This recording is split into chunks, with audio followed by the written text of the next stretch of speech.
Quand j'ai appris que UBS était une banque engagée dans l'investissement responsable, j'ai souhaité en savoir un peu plus. Car investir l'argent que j'ai mis de côté, pourquoi pas, mais à condition que ce soit pour l'environnement, l'éducation ou les énergies renouvelables. Bref, des investissements qui vont dans le sens de mes valeurs. Alors oui, vous allez me dire, toutes les entreprises se mettent à l'investissement responsable maintenant, c'est la mode. C'est vrai, mais UBS c'est une banque qui s'engage sur ces questions qui rythment notre quotidien depuis les années 50. Grâce à eux, je trouve enfin des réponses optimistes aux enjeux de demain. Le Rendez-vous Tech résume l'actu tech, internet et gadgets en 1 heure environ tous les mardis. Vous écoutez ici la version de rattrapage qui en condense l'essentiel en une dizaine de minutes le vendredi pour ceux qui ont eu une semaine un petit peu chargée. Si vous voulez les analyses les plus pertinentes et les plaisanteries les moins réussies, c'est la version complète qu'il vous faut. Bonne écoute! Le premier sujet qu'on va évoquer, c'est effectivement le fait que Apple ait atteint la capitalisation boursière la plus haute d'une entreprise américaine de l'histoire. C'est pas forcément surprenant que les sociétés de la tech aient encore gagné en capitalisation. C'est le cas d'ailleurs de Amazon, de Facebook, de Microsoft et d'autres qui ont eu des records de capitalisation élevés. Ça veut dire que donc le marché et la bourse pensent que les sociétés peut-être peuvent monter encore plus haut, j'imagine. C'est un peu comme ça que ça marche. Et vu l'importance de la tech dans un monde où le télétravail devient de plus en plus important, si ce n'est la norme, peut-être que c'est pas surprenant. En gros, ça n'a aucun sens que les marchés, le Nasdaq soit au plus haut, c'est-à-dire qu'on a battu le record du Nasdaq la semaine dernière, où il est passé à 10 000 points pour la première fois. Donc ça veut dire que le marché des stocks tech aux États-Unis est au plus haut, alors qu'on est au milieu d'une crise économique sans précédent.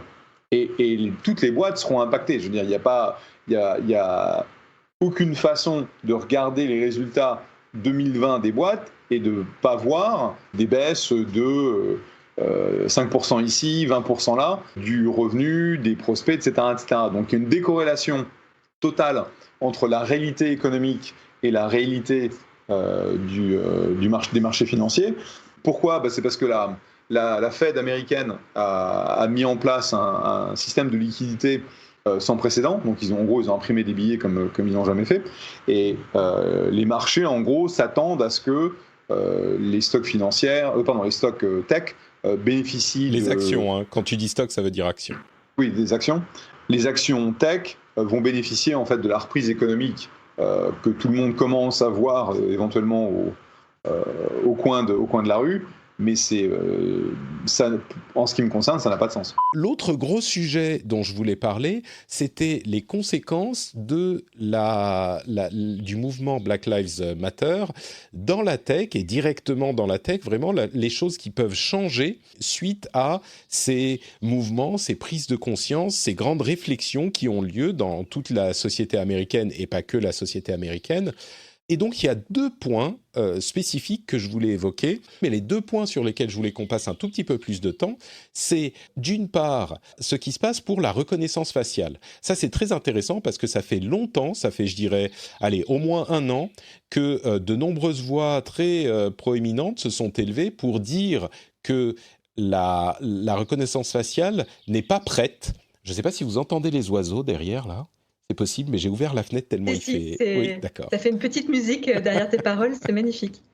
Il fait chaud en Finlande, pour le coup, incroyable, et donc j'ai la fenêtre ouverte. Donc, pardon, ça fait un moment que de nombreuses voix, dont Microsoft par exemple, dit que la reconnaissance faciale n'est pas prête parce qu'elle a des biais de reconnaissance, elle marche beaucoup moins bien sur certaines couleurs de peau, évidemment, les couleurs les plus sombres, et ils ont donc annoncé qu'ils n'allaient plus vendre de la même manière qu'IBM, aucun outil de reconnaissance faciale au département de police jusqu'à ce qu'il y ait une loi fédérale qui régule tout ça. Et Amazon, c'est le plus important. Amazon a décidé qu'ils allaient eux aussi arrêter de vendre leur service qui a été un petit peu controversé, qui s'appelle Rekognition. Ils vont arrêter de le vendre pendant 1 an parce que, et je dis qu'il est controversé parce que c'est justement l'un des services qui continuait à être utilisé par les services de police, alors qu'il est clairement établi que la reconnaissance faciale fonctionne beaucoup moins bien sur les personnes de couleur, comme je le disais. Donc Amazon a décidé de mettre un arrêt à cette vente, et c'était assez inattendu parce que généralement ils sont plutôt du côté de ceux qui disent désolé, le service est nécessaire et on va le vendre. Et ils sont tous les deux, Amazon, Microsoft et d'autres, en train d'encourager encore une fois le gouvernement américain à légiférer sur la chose. Et je crois que toutes les voix sont unies aujourd'hui pour dire qu'une législation est nécessaire. Et ce qui est vraiment surprenant, c'est le fait qu'Amazon rejoigne ce chorus. Et ça, c'était inattendu. L'autre mouvement qui est notable, c'est le mouvement qui vise à revoir certains termes qui sont utilisés fréquemment dans la tech, des termes qui ont une connotation culturelle chargée, comme les termes de maître et esclave. Dans la hiérarchie des appareils, on parle souvent de disque dur, maître et esclave, ce genre de choses. On pense aussi au blacklist, whitelist, liste blanche, liste noire, ce genre de choses. Et donc les réflexions vont vers simplement l'idée de prendre de nouveaux termes. Il y en a plein qui sont faciles à implémenter, comme par exemple pour remplacer master and slave, on peut imaginer branche principale et accessoire, ou il y a plein de primaire, secondaire. Primaire, secondaire, tout à fait. C'est d'ailleurs des termes qui sont parfois utilisés. Il y en a plein. Et de nombreuses personnalités de la tech sont en train de réfléchir à la manière dont on peut implémenter ces changements. La reconnaissance faciale, c'est un sujet assez passionnant. Ça fait quand même maintenant quelques années quand même qu'on signale que beaucoup de groupes et associations signalent les dangers que représente la reconnaissance faciale avec ses biais inhérents, où en fait la technologie ne fait que reproduire les biais dont elle est nourrie par les humains qui sont faillibles. Et donc je trouve que c'est vraiment une démarche assez intéressante finalement, vu que le gouvernement entre guillemets est à la traîne sur ce sujet, que des entreprises qui commercialisaient cela, ils réfléchissent à deux fois. Le fait d'avoir quelqu'un de African American ou de noir abattu par la police, c'est quelque chose, c'est une réalité qui se passe quasiment tous les jours, ou tous les 2 jours, ou tous les 3 jours aux États-Unis. C'est extrêmement fréquent. Cela dit, cette fois-ci, on a vraiment l'impression de voir un impact et une amplitude que j'ai jamais vu en 20 ans de vie aux États-Unis.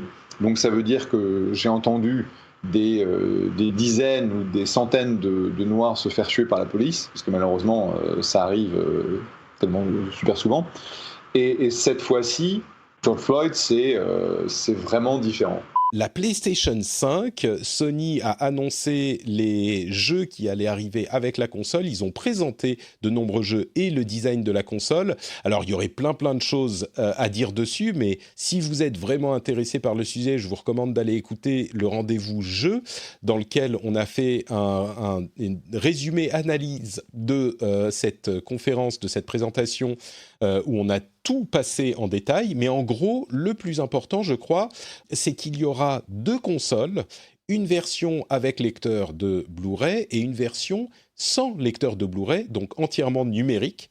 On ne l'attendait pas, mais c'est assez logique. Ça n'avait pas du tout leaké, mais c'est assez logique que certains n'aient plus besoin de médias physiques, et puis et la connexion qu'il permet. Et puis surtout, ça pourrait permettre à Sony d'avoir une console à un prix un petit peu réduit, ce qui est évidemment important dans le lancement de nouveaux produits. Donc ça, au niveau des produits, c'est assez intéressant à noter. Entre parenthèses, elle n'est pas disponible encore maintenant, hein. Si vous ne suivez pas l'actu du jeu vidéo, elle sort, on n'a pas la date ni le prix, mais elle sort autour de la fin de l'année, donc sans doute fin octobre, novembre, quelque chose comme ça. Twitter fait des changements. On a un changement qui a été annoncé, en tout cas qu'ils sont en train de tester, l'idée qu'ils vous proposent, si vous voulez retweeter quelque chose sans avoir cliqué sur le lien du tweet, ils vous mettent un petit message pour vous dire vous ne semblez pas avoir lu cet article, ou plutôt êtes-vous sûr d'avoir lu cet article, peut-être par ailleurs, êtes-vous sûr de vouloir retweeter sans avoir lu l'article. Ils sont en train de tester ça sur Android. Je trouve ça, bon, c'est un petit peu, paternaliste, mais je trouve ça pas si mal comme idée. Évidemment, on peut quand même tweeter la chose, mais je trouve ça pas mal comme idée. Je ne sais pas si vous vous sentiriez frustré que Twitter vous dise « Hey, t'as pas lu l'article, Marion, est-ce que t'es sûr que tu veux retweeter quand même sans avoir rien compris à ce dont il s'agissait ?» J'aimerais beaucoup avoir les données, les stats sur le nombre de personnes qui retweetent sans cliquer sur les liens. C'est vachement compliqué en fait de savoir si quelqu'un a effectivement lu l'article ou pas. D'accord. Non, bah c'est juste si tu as cliqué dessus dans Twitter. Hein, c'est juste ça. C'est ça. C'est la seule façon, parce qu'on a une boîte qui s'appelle Scroll, qui est en gros un espèce de Netflix pour le monde des médias. Et en fait, savoir si un article que tu lis, tu vois, dans un browser, dans un autre, en cliquant sur Twitter, en cliquant sur Facebook, etc., c'est vachement compliqué parce que chaque programme ouvre une instance de son browser. Donc, c'est un truc qui est assez compliqué. Donc, j'aime bien l'idée. En gros, tout ça, c'est l'espèce de guerre que Twitter a déclarée à la désinformation et en gros à Donald Trump. Donc, parce qu'il y a beaucoup de gens qui, y compris lui, qui vont retweeter des trucs qu'il n'a pas lus. Et donc, ils se disent, on va essayer d'éduquer notre base installée, ce qui est louable, mais pratiquement parlant, je serais curieux de savoir s'ils font ça pour n'importe quel type de contenu ou du contenu qu'ils considèrent étant comme, tu vois, potentiellement qui amènerait des divisions. Tu vois, si tu essaies de retweeter une recette de cuisine, je ne sais pas s'ils devraient te dire que tu n'as pas lu la recette de cuisine. Facebook a aussi annoncé, je ne sais pas si vous vous souvenez, mais on parle régulièrement des questions de deepfake et du fait que les algorithmes pourraient repérer les deepfakes et donc les supprimer des réseaux sociaux ou au moins les signaler. Eh ben, Facebook avait lancé une sorte de concours, de challenge pour examiner des algorithmes qui repéreraient les deepfakes et celui qui a réussi parmi des dizaines de milliers de participations, celui qui a réussi le mieux à repérer les deepfakes, en moyenne, il réussissait à en repérer 65% environ. Donc, si on pense que, là encore, la technologie va nous sauver et pouvoir repérer les deepfakes et donc tout simplement régler le problème, eh ben, il faut revoir la chose. Alors, Facebook travaille sur des algorithmes plus performants, peut-être qu'ils y arriveront, mais 65%, c'est pas mal, mais c'est certainement pas un chiffre qui nous permet d'externaliser ça vers les algorithmes et de régler le problème. Donc, c'est pas pour tout de suite le repérage des deepfakes automatisés. Seulement 65% de justesse pour l'algorithme le plus performant dans ce domaine.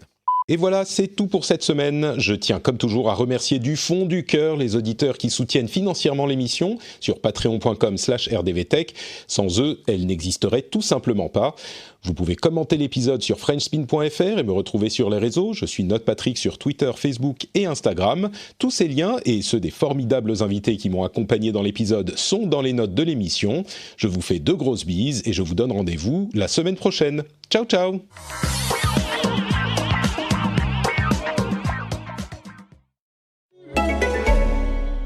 Quand j'ai appris que UBS était une banque engagée dans l'investissement responsable, j'ai souhaité en savoir un peu plus.